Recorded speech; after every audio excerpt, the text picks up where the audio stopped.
All right, here's the players charts and how they correlate to each other. So we have the players bullseye chart.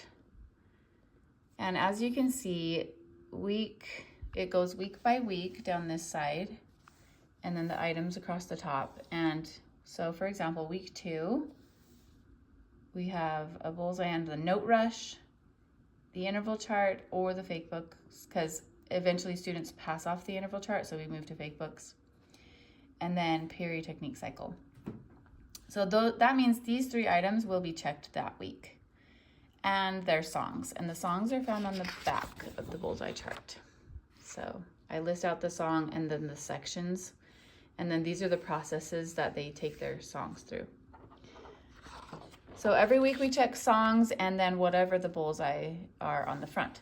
So for example, the next week, we're going to be checking sight reading theory, the piano marvel method and technique, and their sasser. They usually can take a sasser in class. And how to get a bullseye on the sasser is you just have to beat your last high score. So some weeks they won't have that, and that's okay.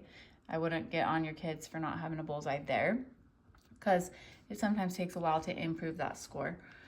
But other items, like I would expect your kids to have bullseyes on. Now what that means is when we write on the bullseye, only the teacher is allowed to write on these, and that is communicating that they have passed that off and they hit the target. Okay, so let's go to the assignment sheet and see how this correlates. Let's look at week 2, note rush, interval chart, and period technique cycle. Here's my chart. So the player's chart covers 4 weeks at a time over 2 pages, okay? Because all of the items are found on these 2 pages, and then we repeat the cycle again. So week A, we had the note rush, interval chart, and the period technique cycle. And then songs are down here in these squares.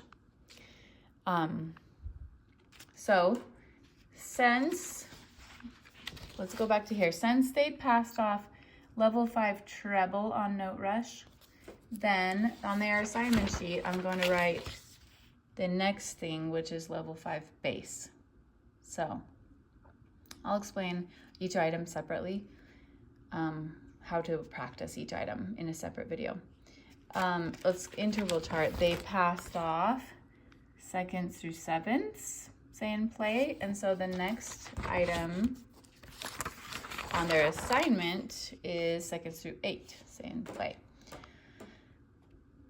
And so on. So what's written here is the next thing to practice, and what's written here is what has been passed off.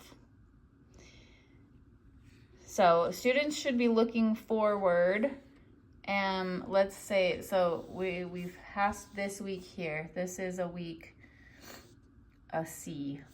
We have note rush, rhythm chart, and muscle builders and power fingers.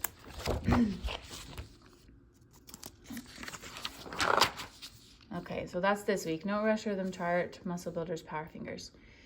That means I need to make sure I'm practicing these items. So I need to look back at what my last assignment was, and it's here for sight reading theory and all of that. So here's my last assignment, and so that's what I'm going to practice and try to pass off. If I'm on this week, for example, then I know my next week coming up will be a week A. So I need to look back here to prepare and be ready for those. Now, the ideal situation is that students are practicing all items all the time, but I know that's not always reasonable. And so that's why we've broken it up like this. So that if they just have time to practice a few things, then they need to practice the things that are coming up. So see how these are the things they need to focus on, and their songs. So that's how the bullseye chart correlates with the assignment sheet. And next I'll make videos on how to practice each item.